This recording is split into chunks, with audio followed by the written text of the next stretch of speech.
సోమాలియాకి సంబంధించి అక్కడేంటి ఎవరిని ఎవరు అత్యాచారాలు చేస్తారో ఎవరికి తెలియదు.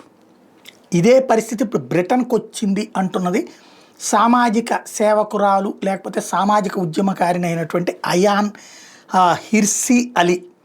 ఎందుకంటే వలస వచ్చిన వాళ్ళు లేదంటే అక్కడ శరణార్థులుగా ఉన్నటువంటి వాళ్ళు బ్రిటన్ ఆడపిల్లల్ని 13 ఏళ్లప్పుడే పటాయిస్తున్నారు, అంటే ప్రేమలోకి లాగుతున్నారు లేదా వాళ్ళని వెంటపడి వేధిస్తున్నారు.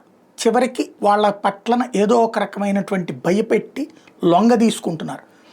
ఆ తర్వాత మతం మారుస్తున్నారు, లేదంటే హత్యలకి పాల్పడుతున్నారు, అత్యాచారాలకు పాల్పడుతున్నారు.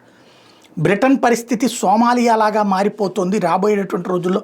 ఇదే కనుక అయితే చివరికి 2050 నాటికి బ్రిటన్ ఇస్లామిక్ రాజ్యంగా యూరప్ దేశాల్లో మారడమే కాదు, సోమాలియా లాగా కూడా మారిపోతుందేమో ఆలోచించుకోవాలని సూచిస్తున్నారు.